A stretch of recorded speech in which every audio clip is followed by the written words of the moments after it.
বন্ধুরা, আজকে আমি আপনাদের প্রাণায়াম আর ক্রিয়া কিভাবে আপনারা করবেন তার পার্থক্যগুলো আজ এই ভিডিওতে আপনাদের বোঝাতে চলেছি।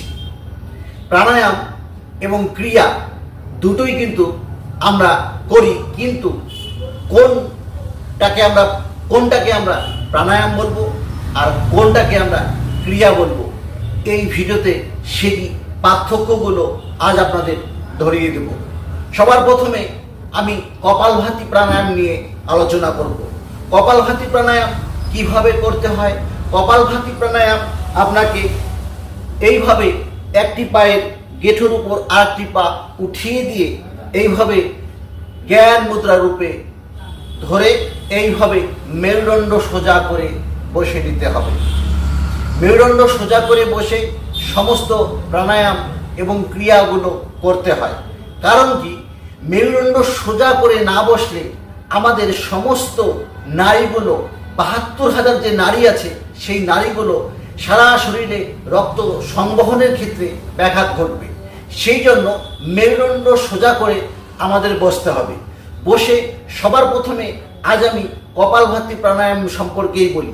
কপালভাতি প্রাণায়ামটা কিভাবে করতে হবে, আপনাকে শ্বাসটাকে টেনে নিয়ে স্টমাকে ভর্তি করতে হবে। সবসময় আমরা শ্বাসটাকে নিয়ে ফুসফুসে টেনে নেই। এটার ক্ষেত্রে কি হচ্ছে, শ্বাসটা কিন্তু আমরা ফুসফুসে নেব না। কিভাবে নেব, শ্বাসটিকে লম্বাভাবে টেনে নিয়ে একদম স্টমাকে নিয়ে পেট ভরে নেব। যখন আমরা শ্বাসটি নেব তখন পেটটিকে সংকোচন করে শ্বাসটিকে ভিতরে ঢুকিয়ে নেব। আবার যখন শ্বাসটিকে বাইরে বের করে দেবো তখন পেটটিকে ফুলিয়ে দেব, শ্বাসটিকে বাইরে একসাথে বার করে দেব। এটা হচ্ছে কপালভাতি। কপালভাতি প্রাণায়ামটা কি? কপালভাতি প্রাণায়াম যেহেতু আমরা শ্বাসটিকে নিয়ে স্টমাকে পূরণ করি এবং স্টমাক থেকে বাইরে বের করে দিই, সেই জন্য কপালভাতি কিন্তু প্রাণায়াম নয়, কপালভাতি কিন্তু ক্রিয়া। কারণ যে সমস্ত শ্বাস ফুসফুসে প্রবেশ করে এবং ফুসফুস থেকে বাইরে বের হয়ে আসে, সেই সমস্ত যেই ক্রিয়াগুলো, সেই ক্রিয়াগুলোকে বলা হয় প্রাণায়াম। আর যে সমস্ত শ্বাসগুলো পুরো স্টমাকে যায় অর্থাৎ পেটে যায়, সেই পেটে যাওয়া যেই সমস্ত প্রাণায়ামগুলো সেগুলোকে কিন্তু ক্রিয়া বলবো। তাহলে ক্রিয়া এবং প্রাণায়ামের পার্থক্য দুটোকে ধরিয়ে দিয়ে আমি ক্রিয়া এবং প্রাণায়াম দুটোকে সংক্ষেপে দেখিয়ে দিচ্ছি। কিভাবে আপনাকে প্রথমে কপালভাতি ক্রিয়া করতে হবে সেটা আমি দেখাবো, সেটা আপনারা দেখে নেবেন। প্রথমে এইভাবে সিদ্ধাসনে বসে নিতে হবে। আপনার চাইলে চেয়ারে, সোফাতে, বিছানায়, কিন্তু নিরিবিলি স্থানে বসে নিতে হবে। কিন্তু বসাটা ফ্যাক্টর নয়, আপনি যেমন খুশি তেমনভাবে বসতে পারবেন, কিন্তু মেরুদণ্ড সোজা করে বসতে হবে। মেরুদণ্ড সোজা করে বসার ক্ষেত্রে কিভাবে, মেরুদণ্ড কিন্তু আমাদের কারোই সোজা নয়, একটু কার্ভ থাকে, ঠিক আছে? এই জন্য আমাদের এমনভাবে বসতে হবে যেন মেরুদণ্ড ঠিক স্পেস মতন থাকে মেরুদণ্ড। এবার এইভাবে বসে নিয়ে এই হাত দুটোকে জ্ঞান মুদ্রা রূপে রাখতে হবে। বেশি প্রেসার দিয়ে রাখলে কিন্তু হবে না। আমাদের লবণ চিনি তোলার সময় যেটুকু প্রেসার দিয়ে আমরা তুলি, ঠিক ততটুকু প্রেসার দিয়ে আপনাকে এই হাত দুটোকে, মানে তর্জনী এবং বৃদ্ধঙ্গুষ্ঠী, ইন্ডেক্স ফিঙ্গার এবং থাম ফিঙ্গার দুটোকে এইভাবে ধরে রাখতে হবে। যেহেতু এই আঙুলগুলোর কোনো কাজ নেই, সেই জন্য এই আঙুলগুলোকে সোজাভাবে রেখে দিতে হবে। এভাবে খাড়া করে রাখলে হবে না, ফাঁকা করে রাখলেও হবে না। এইভাবে বন্ধ করে রেখে হাঁটুর উপর রেখে দিতে হবে।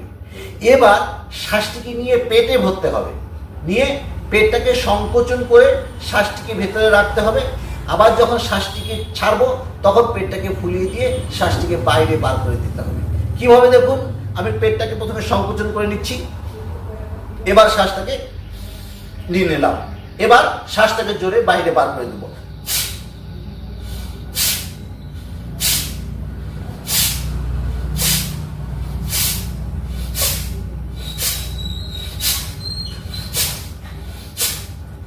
এটা হচ্ছে কপালভাতি ক্রিয়া।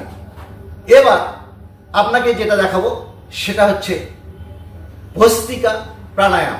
ভস্ত্রিকা প্রাণায়াম কিভাবে করতে হয়, ভস্ত্রিকা কিন্তু একটি প্রাণায়াম। সেটি কিন্তু যখন আপনারা শ্বাসটিকে নেবেন তখন শ্বাসটিকে নিয়ে ফুসফুসে ভর্তি করতে হবে। এক্ষেত্রে কিন্তু শ্বাস কোনো অংশই পেটের দিকে যাবে না, আমাদের ঠিক ডায়াফ্রামের উপরে ফুসফুসে প্রবেশ করবে এবং ফুসফুস থেকে বাইরে বের করে যাবে। এবার বাইরে বের করার সময় আমরা যে শ্বাসটিকে ছাড়বো সেই শ্বাসটি কিন্তু পূর্ণাঙ্গভাবে নিব এবং পূর্ণাঙ্গভাবে ছাড়বো। এমনি যেমন আমরা নর্মাল শ্বাস নিই, শ্বাস নিচ্ছি, শ্বাস ছাড়ছি, শ্বাস নিচ্ছি, শ্বাস ছাড়ছি, যে শ্বাস নিলাম, শ্বাস ছাড়লাম। এক্ষেত্রে কি হয়, আমাদের শ্বাস নেওয়ার সময় পূর্ণ শ্বাস নেওয়া হয় না। আমরা শ্বাস নেওয়ার পরও চাইলে আর একটু শ্বাস নিতে পারবো এবং শ্বাস ছাড়ার সময়ও তাই, শ্বাস ছেড়ে দিয়েও চাইলে আমরা একটু শ্বাস ছেড়ে দিতে পারবো। আমি উদাহরণস্বরূপ একটু দেখিয়ে দিচ্ছি।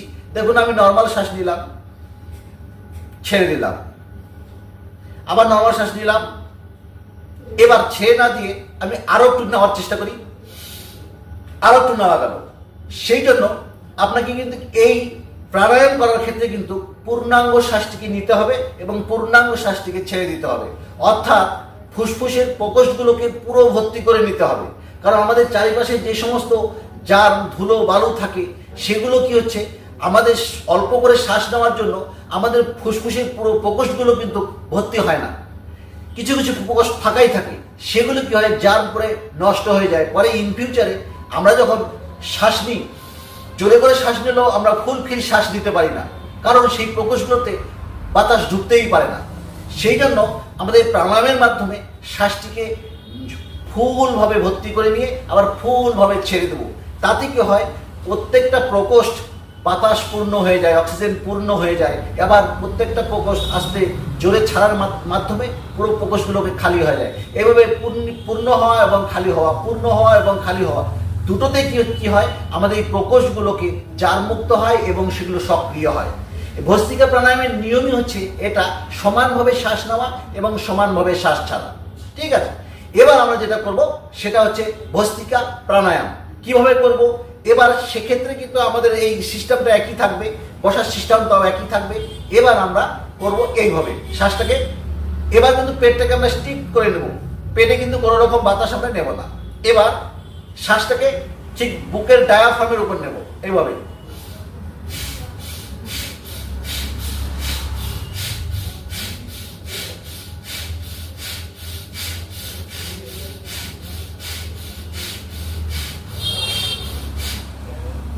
এবার বোঝার সুবিধার জন্য আমি শুধু ডায়াফ্রামটাকে কাঁপাবো এবং ছাড়বো। দেখুন,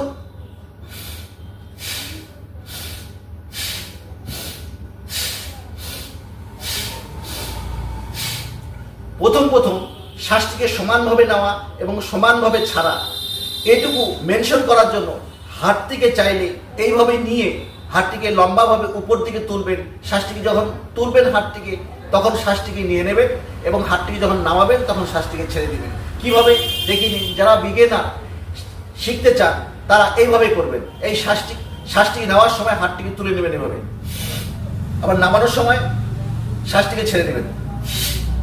এরকম একটা পর্যাপ্ত পরিমাণে তুলবেন এবং নামাবেন। কিভাবে দেখুন,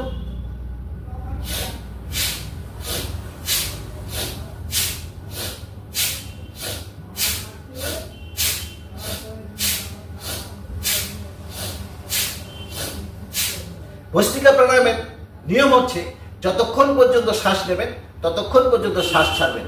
ধরুন আপনি 3 সেকেন্ড ধরে শ্বাসটিকে নিচ্ছেন, তাহলে 3 সেকেন্ড ধরে শ্বাসটিকে ছাড়বেন, এবং 2 সেকেন্ড ধরে শ্বাসটিকে নিচ্ছেন, তাহলে 2 সেকেন্ড ধরে ছাড়বেন।